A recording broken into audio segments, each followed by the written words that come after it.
soir. Je vous souhaite la bienvenue pour notre temps d'enseignement.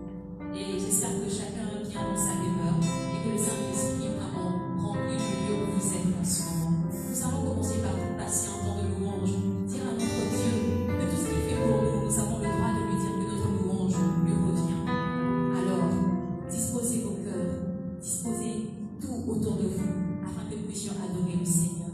Alléluia. Nous allons élever la voix pour dire merci au Seigneur. Pour lui dire que nous présentons ce moment, car c'est lui qui nous a encore accordé cette espérance d'être ici, être en ce lieu, ce qui passe à la vie.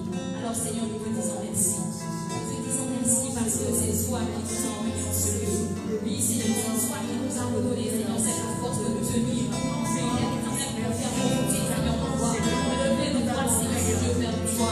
Oui, que la gloire te revienne, Jésus-Christ. Que l'honneur, la puissance et la magnificence te reviennent. Car toi, c'est le Seigneur.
à toi qui est notre Père, à toi qui est notre Dieu, Seigneur.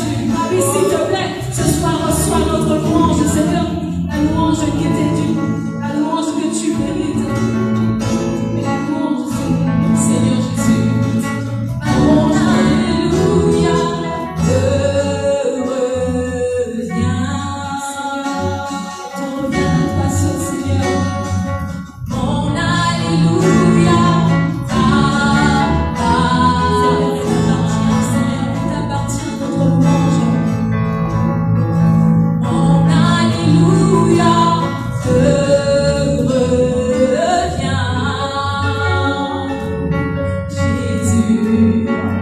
Mon alléluia t'appartient. Disons alléluia, alléluia. Mon alléluia te revient. Mon alléluia, alléluia. Mon alléluia t'appartient. À notre Seigneur Jésus, est-ce que nous pouvons dire mon alléluia, mon alléluia. Mon alléluia te revient.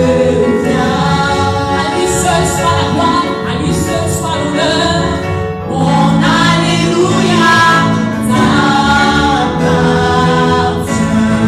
Tu en es digne, Seigneur, tu en es digne. Tu en es digne. Oh, tu en es digne. Tu en es digne. Tu en es digne. Tu en es digne. Tu en es digne. Oh, là, Jésus. Tu en es digne. Jésus-Christ, tu en es. Oh, alléluia. Il est digne, il est digne. Tu en es digne. Alléluia, Seigneur. Est-ce que tu peux prendre le temps de dire que Jésus-Christ est digne? Est-ce que tu peux prendre le temps de dire qu'il est digne? Oh, qu'il est grand Jésus. Qu'il est grand. Son amour est inconditionnel. Il est digne de recevoir louange. Il est digne de recevoir adoration. Il est digne. Seigneur, nous te bénissons. Seigneur, nous te bénissons. Papa, nous te rendons gloire.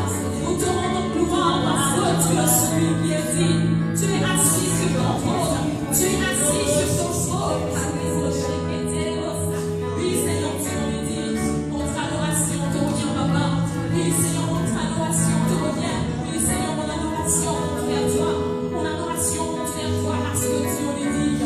Oui, Seigneur, tu es assis sur le trône. Tu es assis sur le trône, Seigneur, mon Dieu. La louange monte vers toi, Papa, parce que tu es celui qui mérite.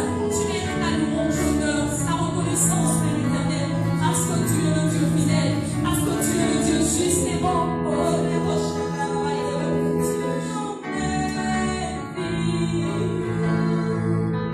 Tu en es digne.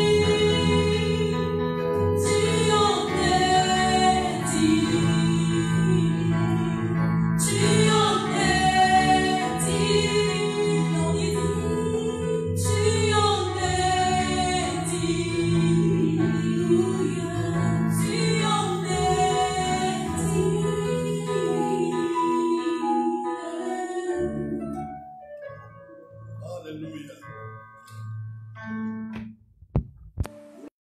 Grâce à Dieu pour ce bon moment de partage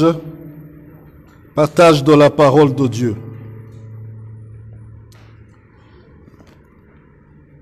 Nous allons commencer à nous demander une question.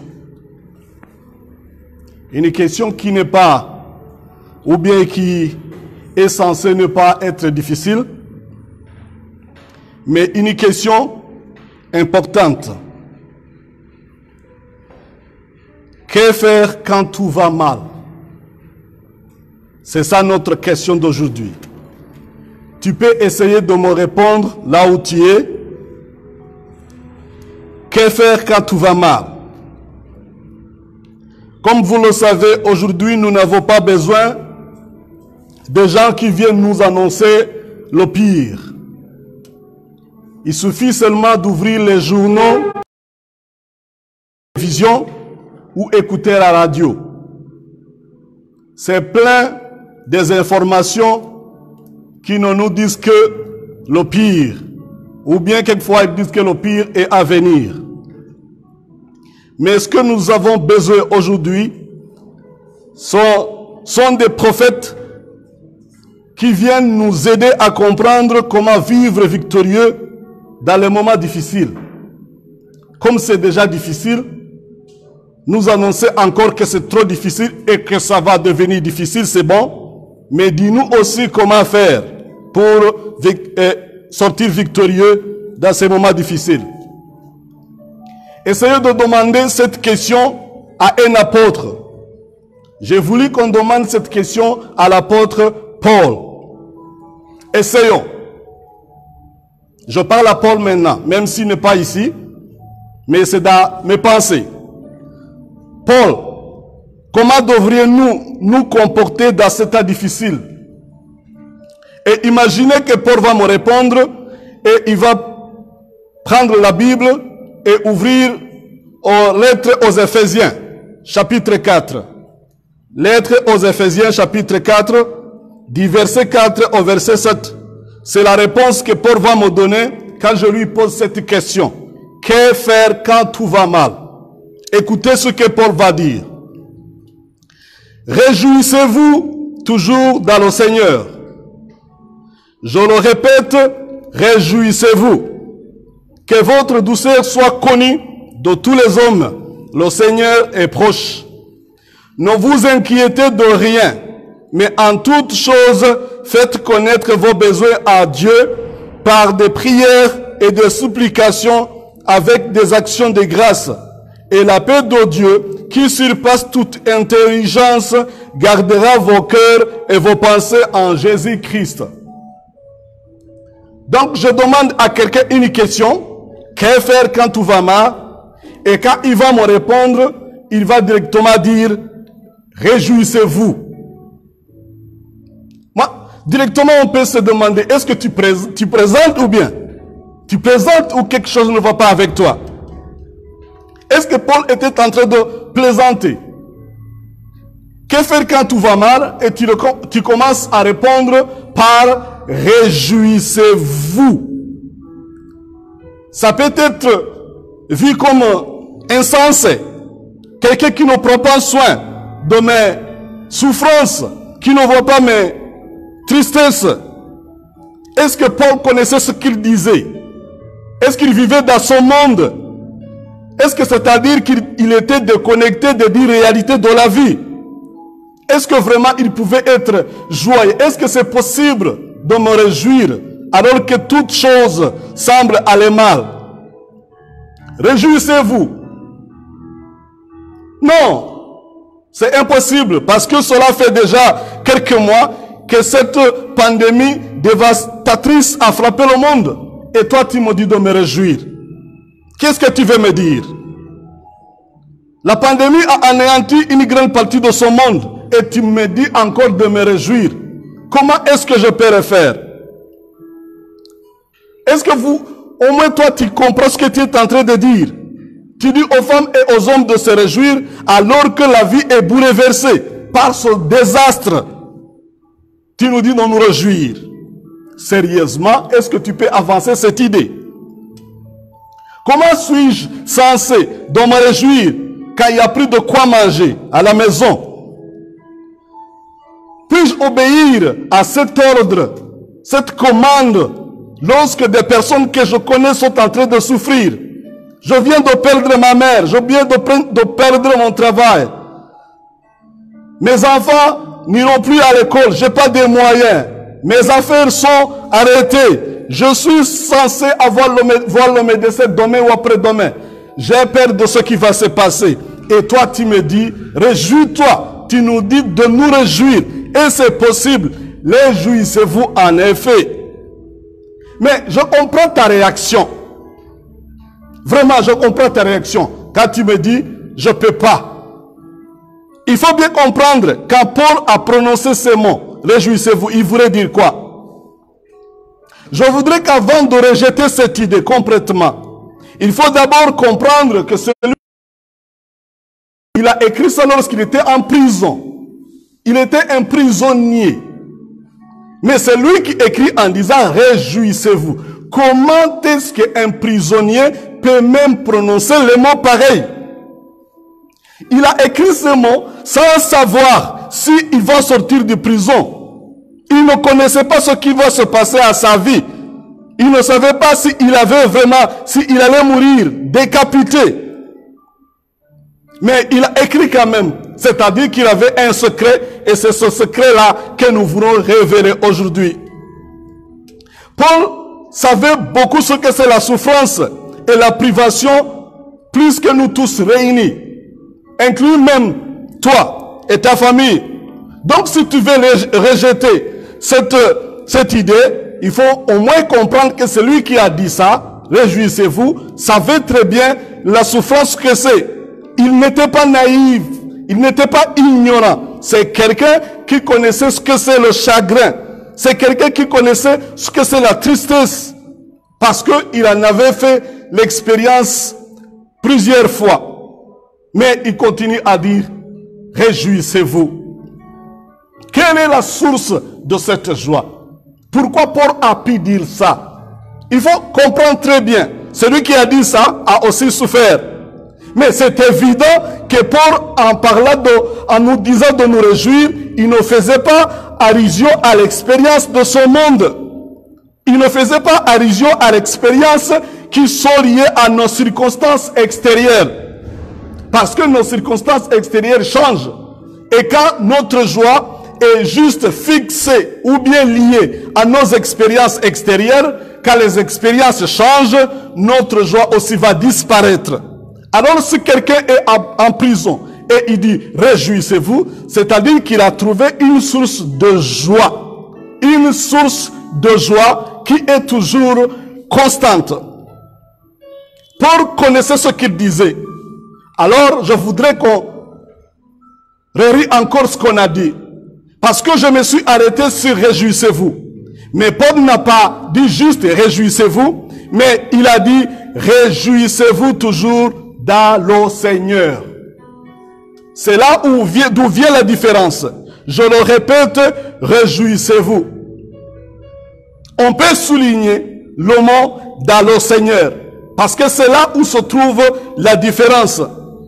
Quand nous lisons la Bible du Seigneur, une autre traduction de la Bible du Seigneur dit, réjouissez-vous en tout temps de tout ce que le Seigneur est pour vous. Ça c'est mieux compréhensible.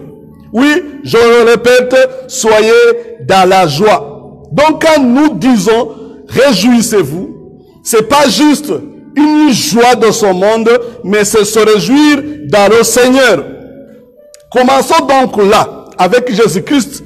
Après tout, c'est lui la source de notre joie. C'est par rapport à notre Seigneur dans le contexte de tout ce qu'il a fait pour nous que nous pouvons nous réjouir. Je le répète, réjouissez-vous, mais dans le Seigneur. Quand Paul parle de nous réjouir dans le Seigneur, ce qu'il voulait nous dire à chaque fois, il faut penser à ce que le Seigneur a fait pour nous.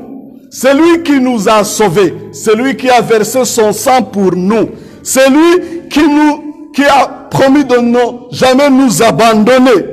Donc notre joie n'est pas liée aux circonstances ou à nos expériences, des choses que nous racontons toujours dans notre vie, mais notre joie est fondée, notre joie a comme source Jésus-Christ.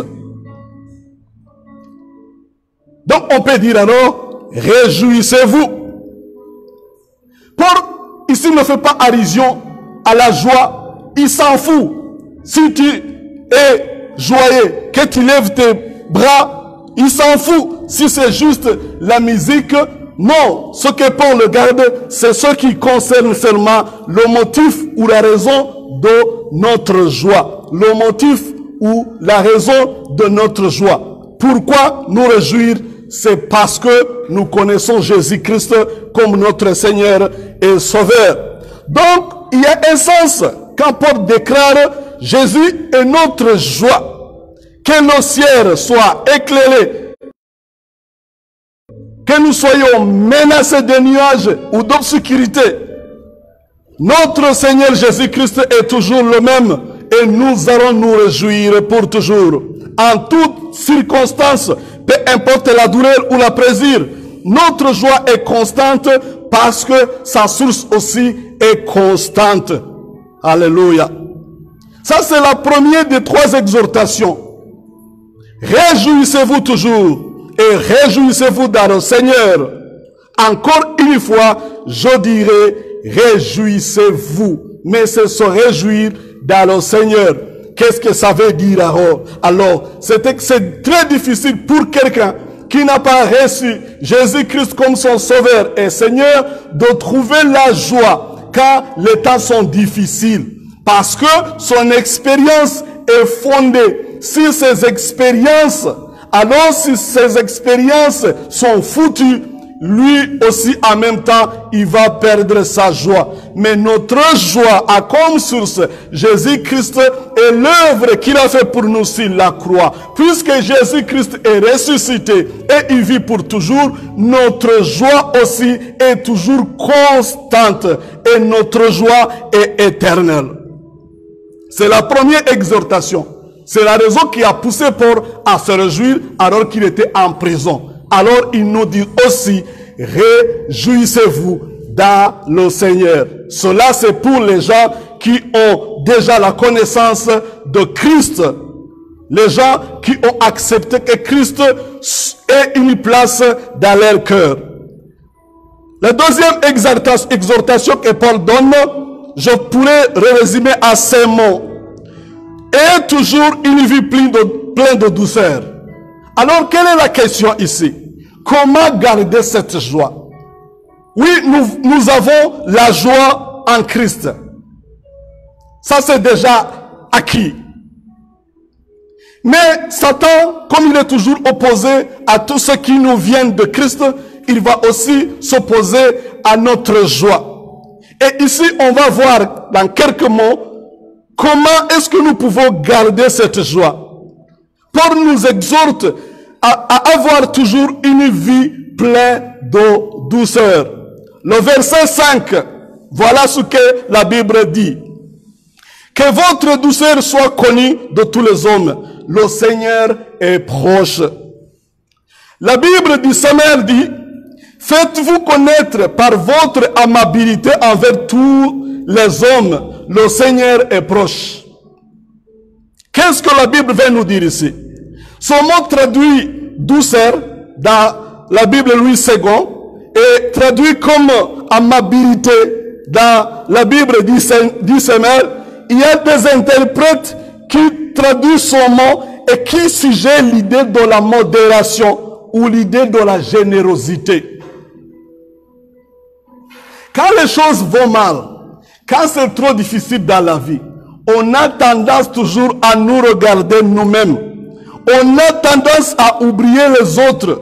Quand la tristesse règne, on a tendance à ne pas penser même aux autres. Et on croit toujours que c'est nous qui sommes en danger plus que les autres. Mais, frères et sœurs, c'est quand le temps va mal que nous devons voir ce que Dieu voulait qu'on fasse pour les autres. Quand il y a la tristesse, quand le monde crie, c'est-à-dire que Dieu veut que nous montrions au monde qui est Jésus-Christ par notre douceur, notre générosité, notre amabilité. Le monde nous attend maintenant. Le monde souffre beaucoup. Mais il n'est pas temps pour les chrétiens de se regarder eux-mêmes et de crier et de pleurer. Mais il faut regarder aussi aux alentours et puis voir qu'est-ce que nous pouvons faire pour faire briller la lumière de Jésus-Christ. Quand les choses vont mal, ne peux pas laisser ta douceur être anéantie par le mal qui t'entoure. Paul a continué et il a dit, le Seigneur est proche. Qu'est-ce qu'il voulait dire ici? Cette phrase peut être interprétée de deux manières. Le Seigneur est proche, ça peut faire référence à la proximité de Christ qui est toujours avec nous pour nous aider. C'est-à-dire, Christ est là avec toi. pas seulement là, il est aussi en nous par le Saint-Esprit. Alors il est là pour faire quoi? Pas justement pour juste regarder, mais il est là pour nous aider, pour nous donner la force à pouvoir surmonter les problèmes et les catastrophes de ce monde. Ça peut aussi faire allusion à la seconde venue de Christ. C'est-à-dire, Jésus-Christ viendra pour prendre son peuple. Alors, si nous avons un pays qui nous attend, nous n'allons pas réagir comme le monde. Quand les gens crient, quand les autres pensent que c'est fini, nous ouvrons notre yeux vers le ciel. Nous savons que celui qui nous a créés, qui nous a sauvés, est là. Et nous savons que tout ce que nous faisons ici, nous aurons des récompenses quand il viendra. Quand le monde pense qu'il ne faut rien faire, juste s'asseoir et pleurer, nous nous levons et nous travaillons, nous œuvrons pour notre Seigneur parce que nous savons qu'il est là. Donc, notre Seigneur est proche, tout proche de nous, pour nous aider, nous réconforter. Il est aussi prêt à venir nous prendre pour nous donner nos récompenses. Alors, frères et sœurs, qu'est-ce qu'il faut faire quand les choses vont mal? Premièrement, nous réjouir. Et ensuite, laissez votre douceur être vue par tout le monde. Pourquoi? Parce que notre Seigneur est proche de nous. Alléluia. Le Seigneur est proche de nous. Il est présent. Il est conscient de notre difficulté, de nos difficultés. Il est préoccupé par notre relation avec lui. Il est disponible pour nous venir en aide, pour nous fortifier, nous donner assez d'énergie et de force pour traverser ces moments difficiles. Je voudrais te réconforter. Réjouissez-vous. Réjouissez-vous. Et laissez le monde voir que nous sommes différents. C'est le temps, c'est l'opportunité que Dieu nous a donnée. Il est proche, à côté de moi, tout proche de moi. Et il vient bientôt pour me prendre, vivre avec lui. Alors, je ne suis pas comme tout le monde. Je sais comment me comporter quand les choses vont mal, quand c'est très difficile. L'apôtre Paul continue. La troisième des exhortations, nous la connaissons déjà. Priez sans cesse. Ça, c'est le verset 6. Qu'est-ce que Paul a dit? Paul a dit, ne vous inquiétez de rien. Alléluia. Ça, c'est trop fort. Ne vous inquiétez de rien. Mais en toutes choses, faites connaître vos besoins à Dieu. Par des prières et des supplications avec des actions de grâce. Je répète, ne vous inquiétez de rien, mais en toutes choses, faites connaître vos besoins à Dieu par des prières et des supplications avec des actions de grâce. Que Dieu soit loué. Il existe des réalités dans lesquelles un chrétien pourrait vivre. Il y a des réalités. Et l'apôtre Paul est en train de nous donner la différence entre ces deux réalités. Il y a l'anxiété ou la paix. C'est à toi de choisir. C'est pourquoi il a dit, ne vous inquiétez de rien, mais en toutes choses, la prière. Il y a des choses ici, anxiété ou paix, inquiétude ou repos. Paul nous donne le contraste de ces deux mots, anxiété ou paix, tranquillité ou inquiétude. Ne vous inquiétez de rien, mais en toutes choses, à genoux devant Dieu. Il nous donne le contraste de ces deux mots. Il est clair que l'apôtre Paul a utilisé le mot, les paroles de son Seigneur Jésus-Christ. À Matthieu chapitre 6, du verset 25 au verset 34, Jésus a parlé beaucoup des inquiétudes. Paul nous donne l'alternative de l'inquiétude. Il nous donne ce qu'il faut faire quand le monde nous bouscule sérieusement. Pour se libérer de l'anxiété pour se libérer de ce monde-là, il faut nous mettre à genoux devant notre Dieu. Alors tu vas choisir, parce que pour un chrétien, il y a moyen de choisir. Ou bien, tu vas choisir l'anxiété, l'inquiétude, ou bien tu vas choisir la tranquillité, la paix. C'est à toi de choisir. Qu'est-ce que c'est quand on parle de l'inquiétude? Qu'est-ce qu'on veut dire en fait? L'inquiétude, c'est fixer les yeux sur toi-même. Tandis que la prière, c'est fixer les yeux à Dieu. L'inquiétude est le fruit d'une vision étroite et restreinte de la vie. La seule chose que l'on peut voir, ce sont les problèmes ou les précipités qui nous entourent. On ne regarde que nous-mêmes.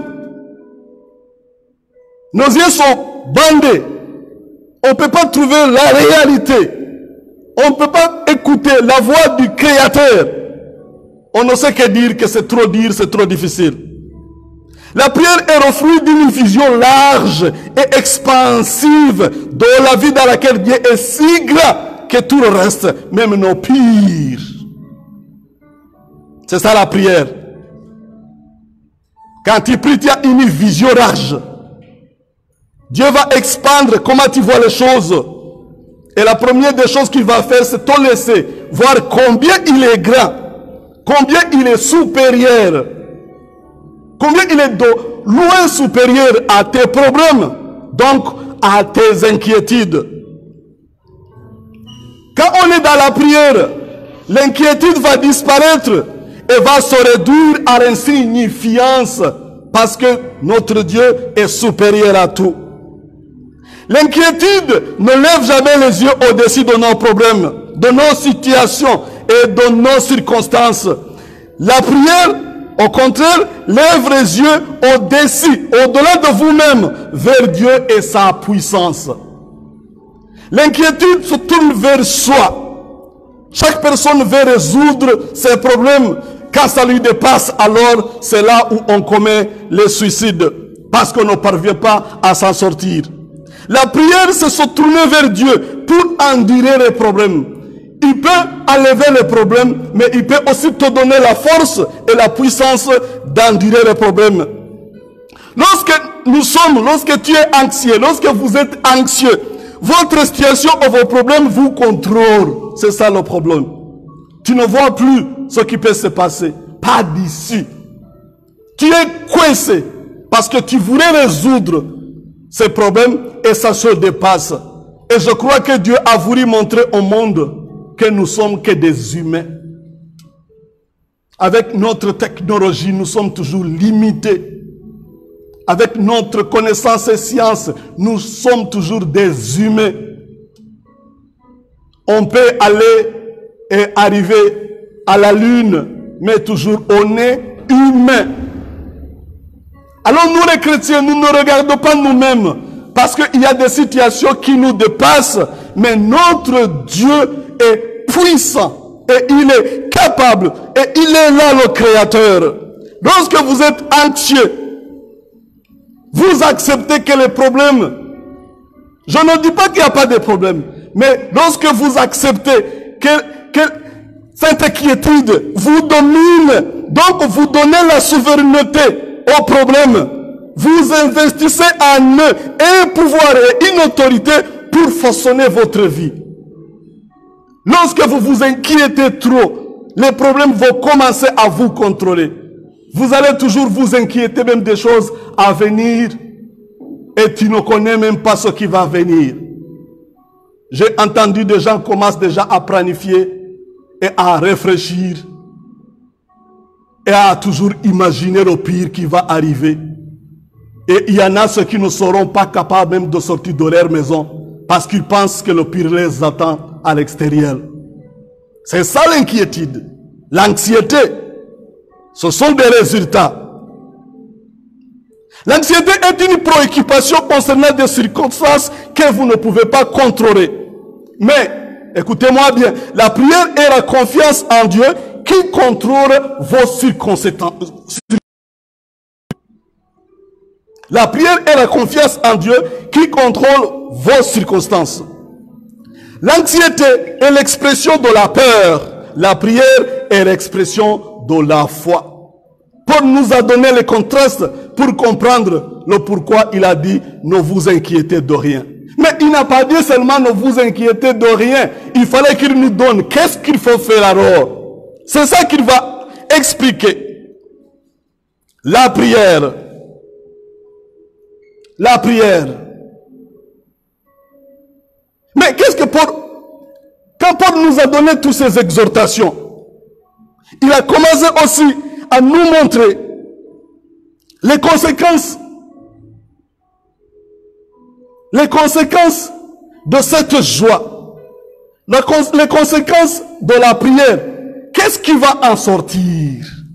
Réjouissez-vous, je répète, mais en Jésus-Christ, notre Sauveur et Roi.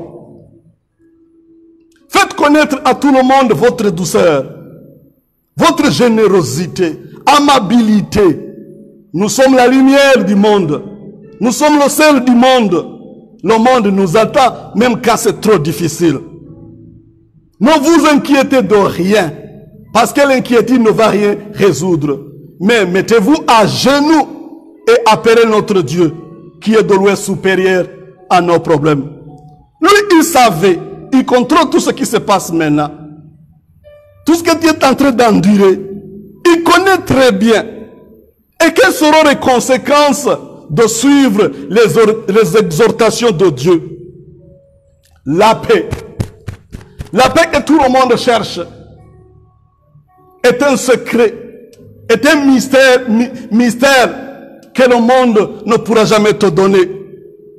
Paul, après avoir donné toutes les caractéristiques de la prière, il nous a donné maintenant les conséquences. Il nous a donné tout cela en utilisant une phrase glorieusement belle et rassurante. Paul a bien parlé et il a dit « Et la paix de Dieu, qui surpasse toute intelligence, gardera vos cœurs et vos pensées en Jésus-Christ. » Je répète, « Et la paix de Dieu, qui surpasse toute intelligence, gardera vos cœurs et vos pensées en Jésus-Christ. » Écoutez-moi bien. Ici, l'apôtre Paul ne parle pas de la paix avec Dieu. Non. Il parle de la paix de Dieu.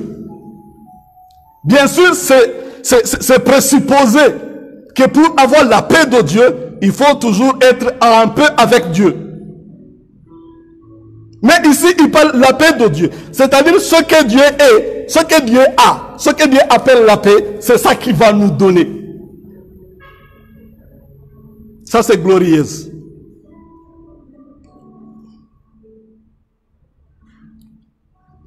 C'est présupposé que tu ne peux pas penser à avoir la paix de Dieu si tu n'as pas la paix avec Dieu. Donc celui qui est toujours l'ennemi de Dieu ne pourra jamais trouver la paix.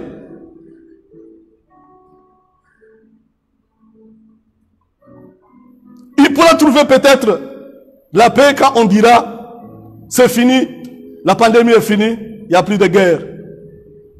Mais je te rassure que ce n'est pas fini avec le monde et le péché qui est dans le monde. Il y en aura d'autres catastrophes. Mais notre paix va toujours exister. Parce que c'est une paix qui dépasse, qui est de loin ce que l'on peut penser et expérimenter. Dieu alors va nous donner la paix. La paix de Dieu lui-même. Mais pour ces gens qui n'ont pas reçu Jésus-Christ, ils ne pourront jamais avoir la paix, la vraie paix. Mais, je te dis, tous ceux qui sont réconciliés avec Dieu par la foi, dans le sang de Jésus-Christ, notre Sauveur, il y a la paix. Il y a la paix. La paix qui règne et qui régnera toujours dans leur cœur. La paix qui domine et triomphe toutes les angoisses. C'est la tranquillité. Je parle de la tranquillité. C'est au fond du cœur. Ce n'est pas parce que nous n'avons pas de problème. C'est la tranquillité du Père. C'est la joie, le calme, la sérénité qui caractérise l'être même du Dieu vivant. Mais Dieu veut nous donner cette paix. Mais c'est seulement en Jésus-Christ que nous pouvons avoir la paix de Dieu. Dieu veut nous transmettre sa paix. Il veut l'infuser en nous. Et c'est quand nous prions, nous nous agenouillons devant Dieu et nous laissons de côté nos inquiétudes. La paix de Dieu commence à régner dans nos cœurs. Il faut bien réfléchir parce que nous avons vraiment besoin de la paix. L'esprit humain ne peut jamais la saisir pleinement. C'est impossible. La main humaine ne peut pas la produire. Impossible. Nous sommes fiers de nos réalisations scientifiques et technologiques. Mais cette paix est quelque chose qui ne sera jamais réduite à de simples termes humains, ni expliqué par les esprits les plus grands et les plus brillants. Impossible. La science ne pourra jamais trouver la définition de cette paix. L'astuce psychologique, bon marché pour apaiser les cœurs des hommes, ça ne peut jamais se comparer avec la paix de Dieu. Aucun manuel, un diagnostic ou un livre qui enseigne les gens comment avoir la paix. Yoga ne peut jamais donner la paix semblable à la paix qui vient de Dieu. Cette paix est en forme de Dieu. Cette paix est donnée par Dieu lui-même. Quand nous avons reçu la paix de Dieu, qu'est-ce qui se passe après? L'apôtre Paul a bien précisé. La paix de Dieu gardera vos cœurs et vos pensées en Jésus-Christ. Réjouissez-vous que votre générosité, amabilité, douceur soient connues par tout le monde.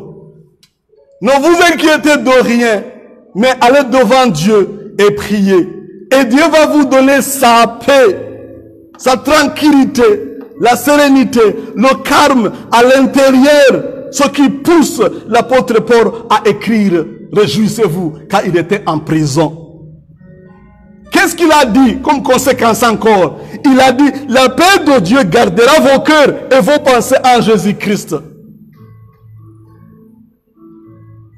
Ça veut dire quoi? En Jésus-Christ, c'est-à-dire Jésus est vivant. Jésus est éternel. Notre paix, d'autant plus que sa source est Jésus qui est éternel, notre source, notre joie, notre paix est aussi éternelle. Cette paix protège nos cœurs. Cette paix protège notre esprit. Ici, Paul parle de notre vie spirituelle. Il parle de nos valeurs, de nos passions, de nos pensées, l'intimité avec Christ lui-même. La paix de Dieu, par la paix avec Dieu, la paix de Dieu gardera notre cœur, notre âme en Jésus-Christ.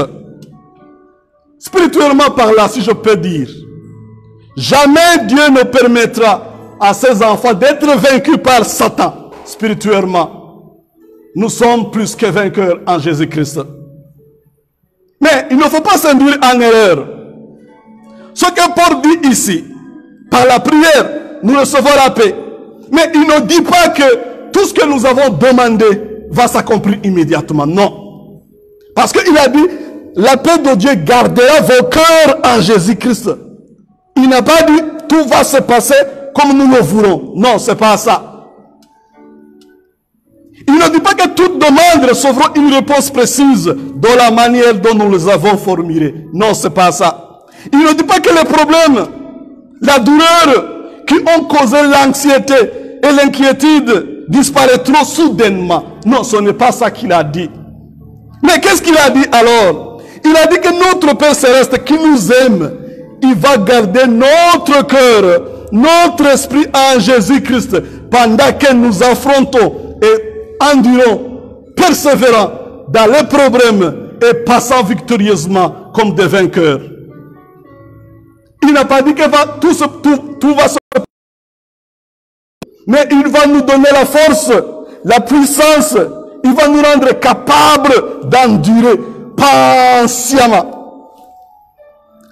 Patiemment endurer, persévérer. Nous n'allons pas laisser Jésus-Christ et nous allons nous réjouir. Paul n'a pas dit que les chrétiens ne vont pas souffrir. Il y en a qui disent que ce sont des punitions. Mais qu'est-ce qu'on dira sur un chrétien fidèle qui souffre? La souffrance existe, la souffrance a existé.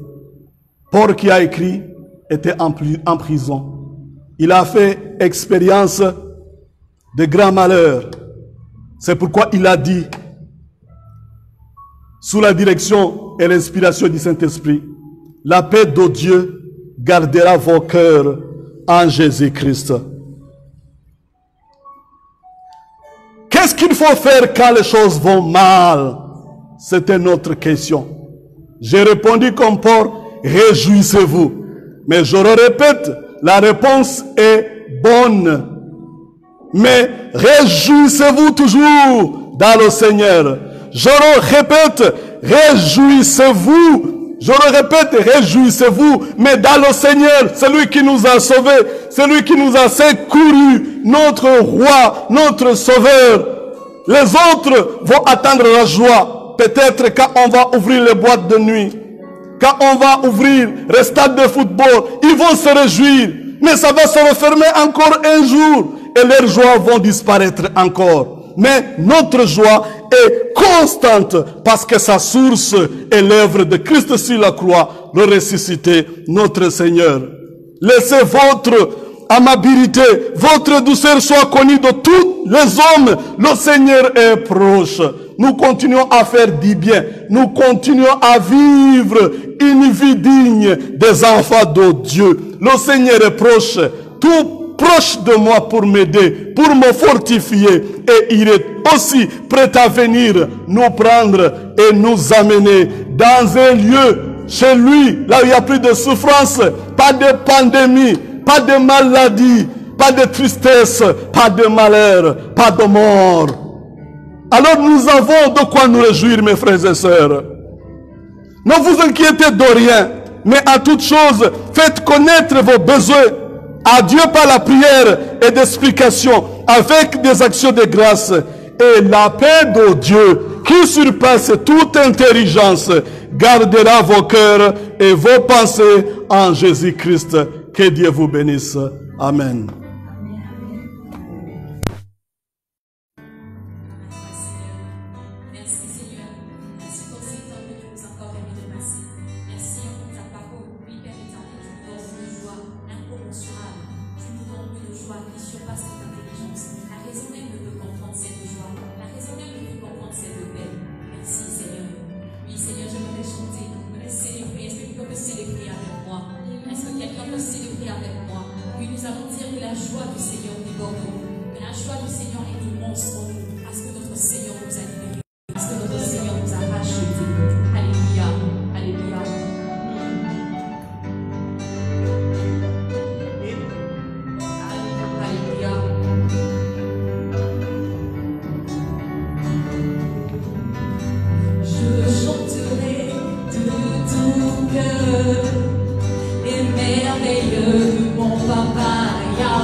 Je suis dans la joie.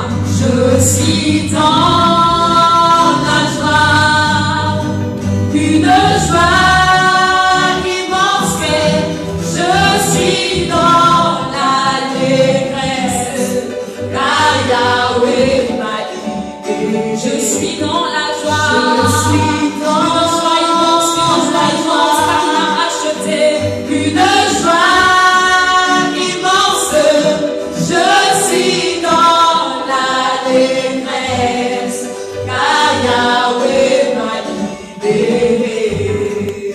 Je chanterai de tout cœur les merveilles de mon papa Yahweh. Il m'a ôté les ténèbres, est-ce que tu peux le célébrer? Alléluia, il t'a délivré du péché, mon papa.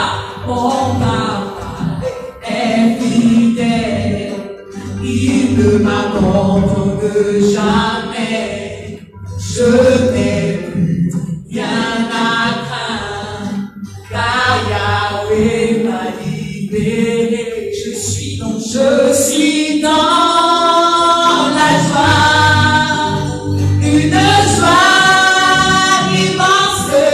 Je suis dans la détresse, car Yahweh m'a libéré. Alléluia. Est-ce que nous pouvons faire une part de danse pour le Seigneur? Alléluia. Alléluia.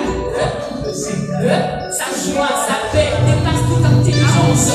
Et en ce moment, la joie du Seigneur traverse mon corps. Alléluia. Alléluia. Je suis dans la joie. Je suis dans la joie immense. Une joie immense. Je suis dans la détresse. Il m'a racheté.